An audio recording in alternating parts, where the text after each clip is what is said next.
Buenas tardes, un Solo hay gusto a cuatro. todos. ¿Me confirman si me escuchan? Bien, sí. Esto es innovador para todos, esto es una experiencia en 5D, así que espero que todos nos la disfrutemos. Ya presentaron brevemente Rodrigo Villalta, director de Caricaco, Juan Monge, CEO y founder de Sonify, Luis Narro, partner, director, managing partner de Alaya, y Luis Gómez Portillo, founder y CEO de Pago. ¿Ok? Entonces vamos a estar charlando justo de eso, de cómo la región se ve como un potencial de inversión, pero cómo desde la perspectiva tanto de los fondos como de los founders, vemos cómo agrega valor a la región en una tesis latinoamericana. ¿Ok? Entonces, para arrancar el panel, yo voy a estar haciendo algunas preguntas abiertas. Esas preguntas pueden ir dirigidas, digamos, a los founders o a los fondos. Específicamente, comencemos con los fondos, Caricaco y Alaya.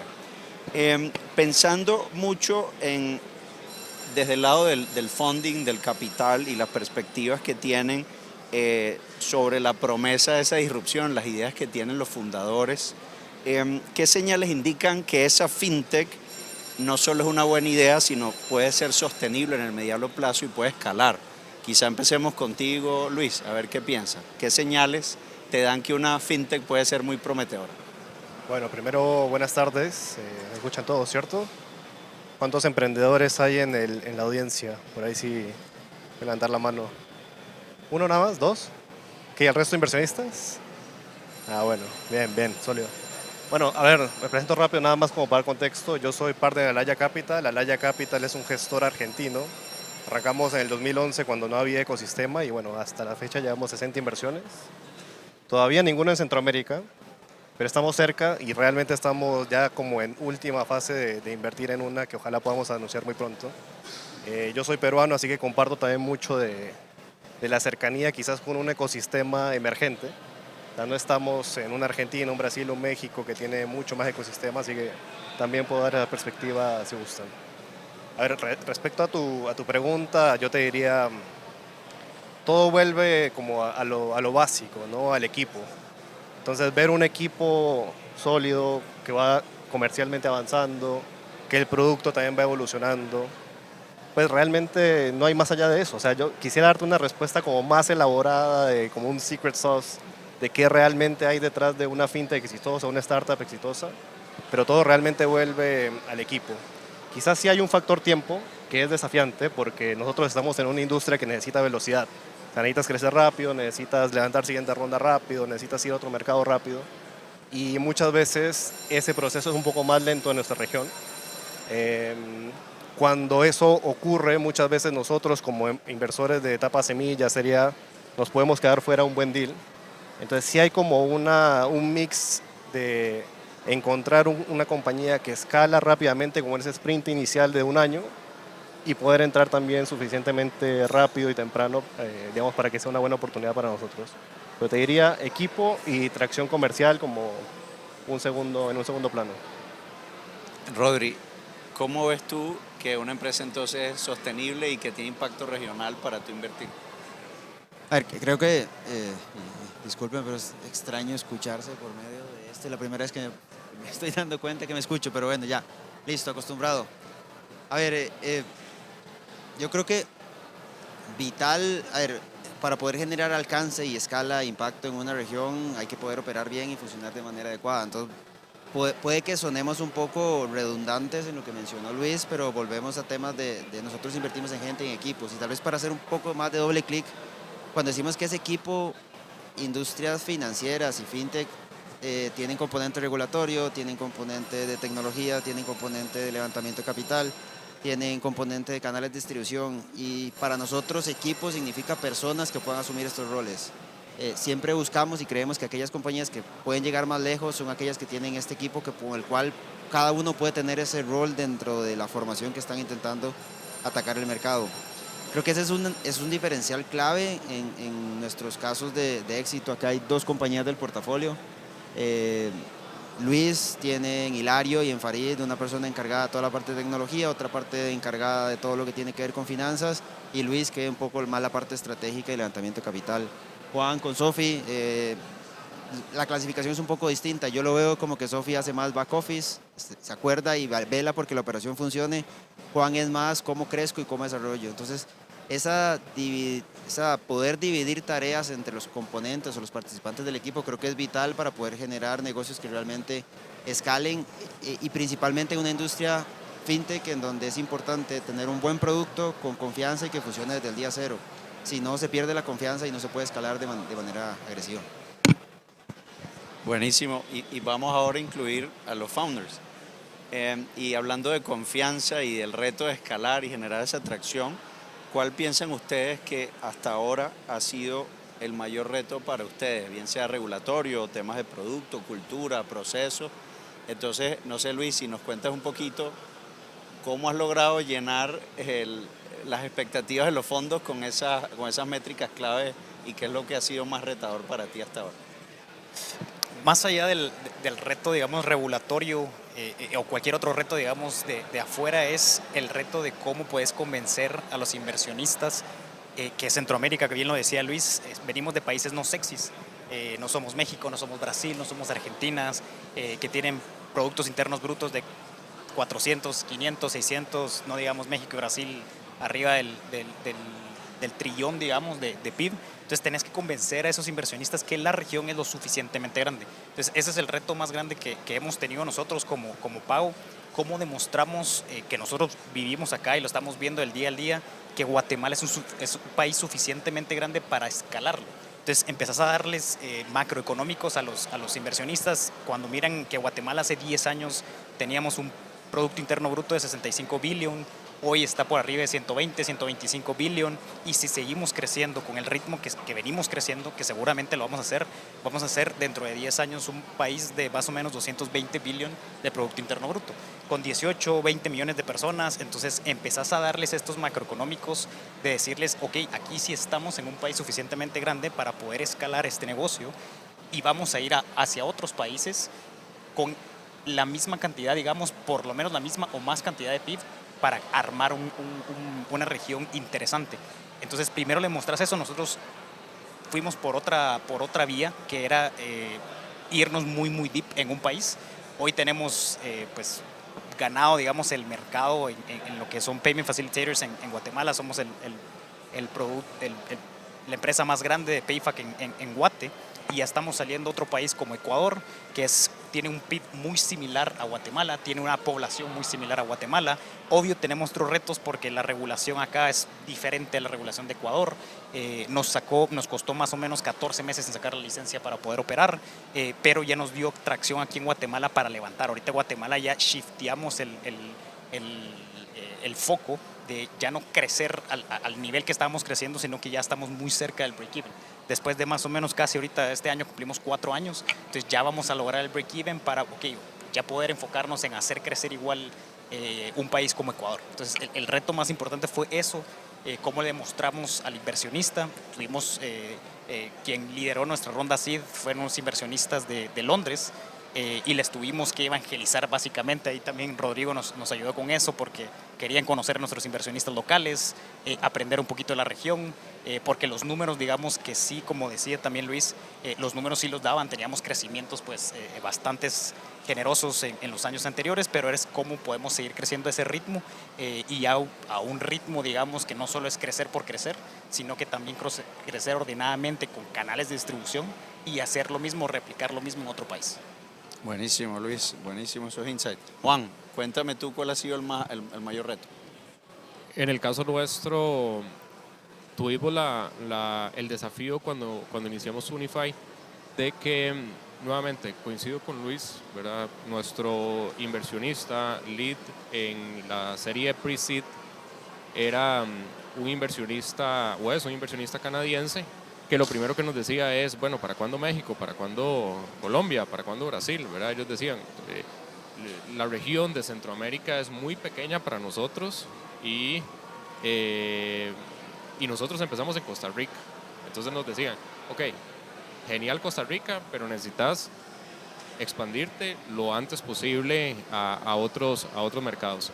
En el caso nuestro, nosotros teníamos una componente de Network Effects eh, muy compleja, donde nosotros le vendíamos a los bancos, le vendíamos a los comercios cuando iniciamos y le vendíamos también a los consumidores. Entonces era un marketplace de 3 lados donde nosotros competíamos directamente con las otras marcas, con Visa y con Mastercard.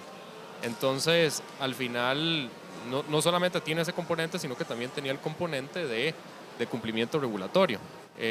Tuvimos que pasar por toda la parte de cumplimiento regulatorio en Costa Rica, que eso nos tomó también alrededor de 10 meses, mientras el Banco Central de Costa Rica nos daba las licencias, mientras su jefe en Costa Rica también nos autorizaba para operar y finalmente ya cuando teníamos la licencia nos dejaron salir al mercado, ¿verdad? Bueno, entonces nosotros realmente estábamos felices de salir al mercado, pero bueno, eso era o sea, realmente eso era el inicio de lo que se venía, ¿verdad? Porque al final salimos con 50 usuarios y 15 comercios y ahora sí a ponerle, como le decimos en Costa Rica, a ponerle a traer bancos y a traer más comercios para que realmente la red hiciera sentido, ¿verdad? Entonces, no solamente teníamos la componente de Network Effects, teníamos la componente de iniciar en un mercado muy pequeño y también teníamos la componente regulatoria que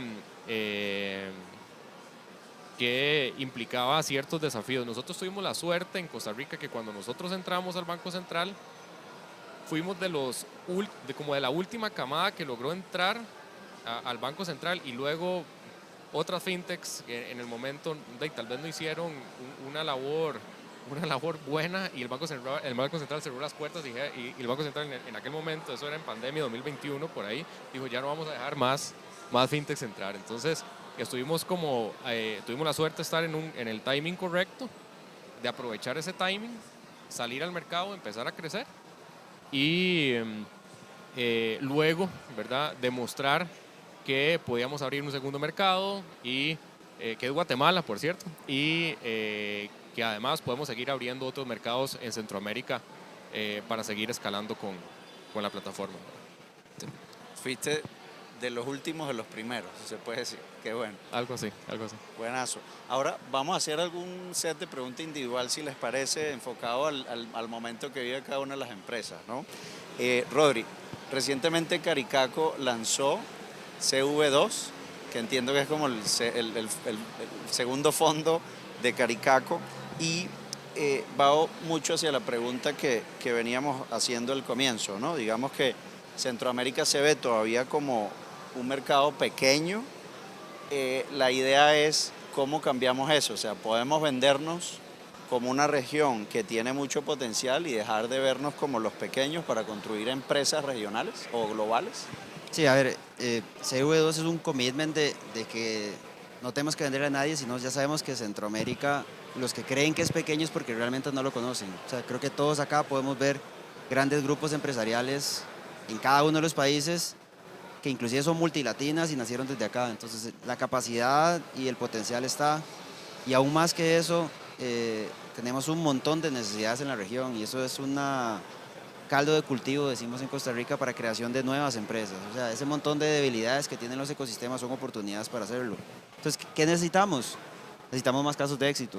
Necesitamos que Yalutec, que Pago, que Sunify, que todo el portafolio vayan abriendo brecha y cada mes, cada vez que pasan, cada crecimiento, convenzan a más personas de invertir.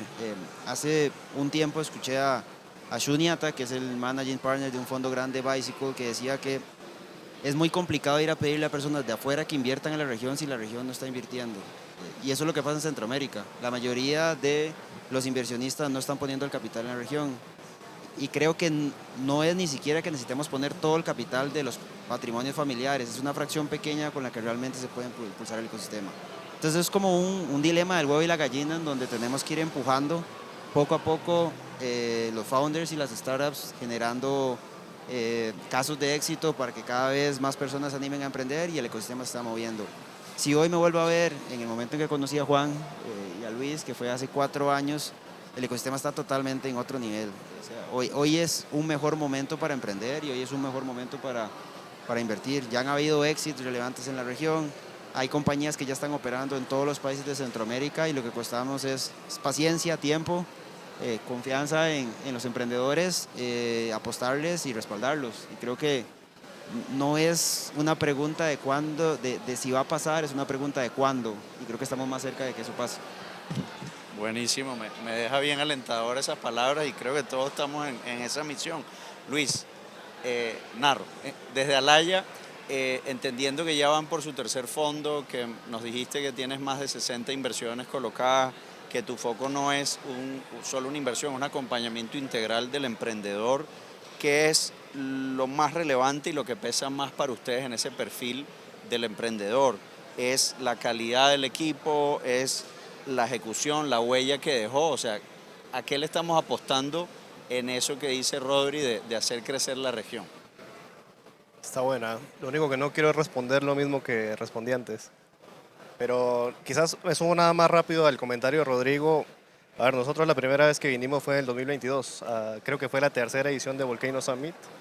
Y desde ahí no hemos dejado de venir a Volcano Summit. Para mí también es la tercera vez, por fuera incluso de Volcano, que vengo. Y como dice Rodri, es cada vez más abrirse los ojos al potencial de la región. No es un discurso fácil de hacer, digamos, desde Argentina, imagínense, son como 20 horas de vuelo llegar hasta acá. Entonces, hay distancia física, hay distancia social, hay muchas distancias. Bueno, se van acortando también con el tiempo, ¿no?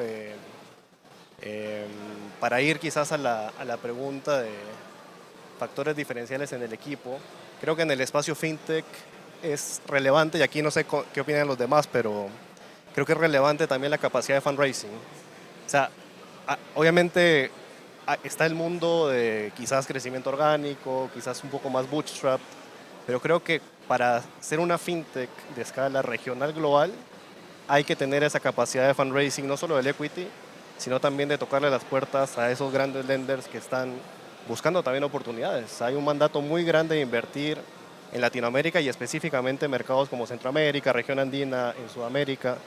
Y me parece que el emprendedor que entiende cómo se mueve no solo el desarrollo de su negocio, sino también todos los ejes de financiamiento alrededor, da como un diferencial en donde conversa muy bien con una inversión del tipo nuestra, ¿no? Que nosotros somos equity investors, o sea, apostamos a largo plazo y digamos, al mayor valor que se puede crear en el tiempo. Me parece que sumado, digamos, a la capacidad de obviamente ejecutar un buen equipo, de armar un buen equipo, de desarrollar un buen producto, todo, digamos, lo normal de un negocio, la capacidad de fundraising termina siendo un diferencial. Y como director ejecutivo de PECAP, creo en Perú, ¿qué es lo que buscas también de ese capital semilla en apostar allí? O sea, ¿cómo unes ese sombrero de tu rol en el fondo con el de tener quizá una labor un poco más social en el país, para entender ahí cómo se acopla? Sí, y quizás Rodri es una referencia, o sea, creo que los que estamos en este espacio, en mercados emergentes sobre todo, tenemos que tener una vena de desarrollo de ecosistema. O sea, obviamente nuestro principal enfoque es generar DPI a nuestros inversores, pero en el camino creemos que el Venture Capital realmente tiene un aporte significativo para nuestras economías. Y en esa línea, digamos, nos movemos todos en Alaya como también con una vena de desarrollo de ecosistema. Alaya nació en Córdoba, Argentina, segunda ciudad, no es Buenos Aires. Sí es una ciudad con mucho talento, pero necesitaba también como empuje y articulación. Eso se hizo en su momento. Chile, diría que también hace 13 años, no estaba en el momento que está hoy Chile. Y hubo un trabajo también muy grande con la Asociación de Chile en su momento. Y replicamos lo mismo en Perú. No, obviamente no lo estamos haciendo en Centroamérica porque no tenemos operación acá, pero estamos muy afín a gente como Rodrigo, como Jaime Matus, que invierte en un montón de compañías. O sea, estamos cerca también de esos ecosystem builders, ¿no? Respuesta larga para decirte, mi rol hoy es ser presidente de la Junta de PECAP, que es el CAPCA peruano, digamos. Y nada, el primer mandato que tenemos es traer más capital al ecosistema. Estamos coordinando con el sector público para que se amplíe el fondo de fondos de Perú que ya existe. Tiene un compromiso inicial de $20 millones, estamos buscando 30 más, que ojalá se pueda cerrar este año. Y en la misma línea buscando capital de afuera para que ingrese al ecosistema. Estupendo, bro. Ese Ecosystem Builder está espectacular. Luis, pasando un poco al esquema, ¿no? Ustedes tienen una promesa de ir realmente a la MIPYME y a los tenderos y apoyar esa capa de desarrollo desde el fondo, ¿no? Me dijiste que ahorita Guatemala ya cubren prácticamente los departamentos en Guatemala. ¿Cómo está siendo la atracción de tu modelo y qué han aprendido de ese pequeño comercio? ¿Ya está listo para adoptar una solución fintech como la que ustedes promueven o todavía hay ciertas brechas que es parte de tu rol allí navegar?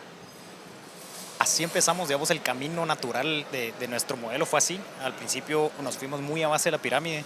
Nosotros segmentamos el mercado por cuatro, nano, micro, pequeño y mediano, hablando de comercios. Y al principio crecimos mucho por nanos, que era donde estaba más la necesidad. Pero poco a poco estos comercios se vuelven más sofisticados y empezás a conseguir también o encontrarte con necesidades de los comercios medianos. Entonces poco a poco hemos ido evolucionando. Empezamos con un POS pequeño que se conectaba por Bluetooth al celular y hoy tenemos ya 4 tipos de POS diferentes que son standalone, que ya imprimen. También hoy tenemos servicios de inventario, tenemos puntos de venta. Entonces hemos evolucionado dependiendo cómo el mercado nos está pidiendo también.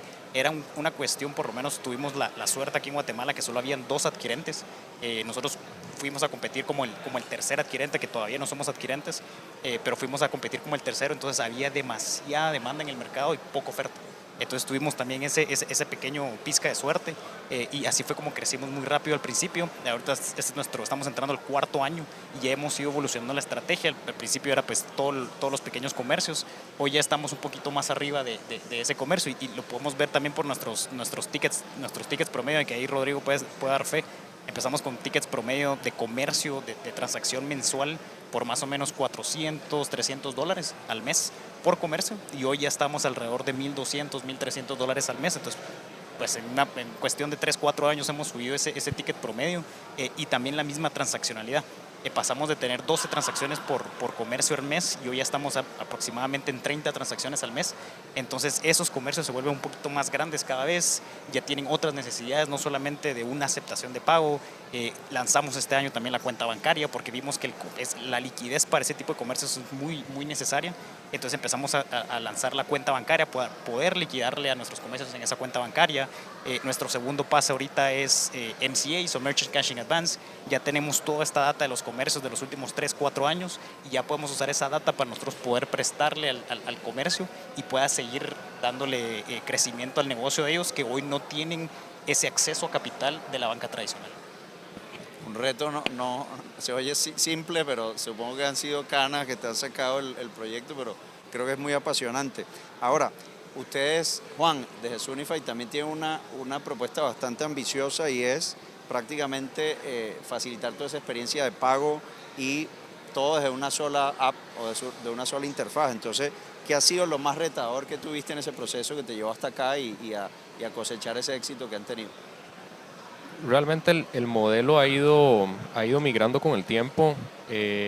Nosotros nacimos con ese objetivo. Realmente nace porque yo era un usuario frustrado que realmente quería tener toda mi vida financiera en una sola aplicación. O sea, quería entrar a poder ver los productos de pago de Banco A y también ver los productos de pago de Banco B en la misma aplicación sin tener que abrir diferentes aplicaciones, sin tener que manejar N cantidad de tokens. Y en Costa Rica lo hemos logrado. Y me acuerdo que inicialmente cuando empezamos a hablar con las entidades financieras, nos decían, pero ¿cómo es posible que el logo mío de banco, no sé, Banco de Costa Rica va a estar a la par del de Banco Nacional, ¿verdad? Eso fue como uno de los primeros retos, que era más un reto de percepción, pero conforme la aplicación fue creciendo, ya los mismos bancos nos veían a nosotros, nos empezaron a ver como ese brazo fintech, que ya no solamente somos pagos, sino que también estamos migrando a otro tipo de productos y nos convertimos en un canal para que los bancos puedan emitir esos productos a los usuarios. Entonces tenemos un pool de usuarios, un pool de comercios que los bancos nos utilizan a nosotros como ese brazo tecnológico para lograr colocarle esos productos tanto a comercios como a los consumidores. Entonces, a pesar de que era un reto, lo hemos ido superando y hemos podido venir creciendo a nivel nacional y también a nivel regional. Buenísimo. Y para terminar, una pregunta relámpago.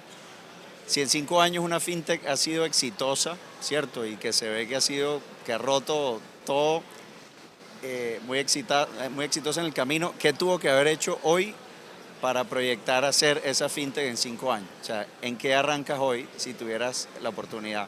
Vamos a hacerlo en todos los casos, desde cada uno. A ver, lo primero es que no es que va a ser, van a ser. O sea, y en menos de 5 años estoy seguro que va a pasar. Creo que tienen que haber sido expertos en resolver de la manera más eficiente un problema a la vez y no querer resolver todo al mismo tiempo. Básicamente eso. Buenísimo. Juan. Coincido con Rodrigo y también creo, en el caso nuestro, si me pudiera volver hacia atrás, la parte de regulación, nosotros siempre desarrollamos con, digámoslo así, con el regulador como uno de los stakeholders de nuestro producto. Entonces, tratar de sacar algo sin, o por lo menos en nuestro caso, sin que el regulador esté ok con eso, realmente o sea, realmente no es posible, ¿verdad? Entonces nosotros siempre hemos sido muy cuidadosos con este tema y me acuerdo una frase que una vez leí de Mark Zuckerberg que decía como move fast and break things, ¿verdad? Bueno, eso no aplica para fintech. O sea, realmente si lo haces en fintech es probable que ya no estés en los próximos meses, ¿me entendés? Entonces, realmente ese es el consejo que le daría a los próximos founders que quieran iniciar su empresa en fintech como tal. Gracias, Juan. Luis Narro. Cortito porque estamos, Sí, ya, estamos dale, volando. dale. Mucho foco en la propuesta de valor, pero suficiente flexibilidad para ir moldeando en el tiempo. Pivot, buenísimo. Luis Gómez. Sí, ahí se escucha. Uno es enfoque y dos distribución. Buenísimo. Bueno, gracias a todos por acompañarnos en este excelente panel con el equipo acá, Rodri, Juan, Luis Narro y Luis Gómez. Así que espero que hayan tenido muy buenos insights de esta sesión y gracias a todos por acompañarnos hasta ahorita. Muy amable.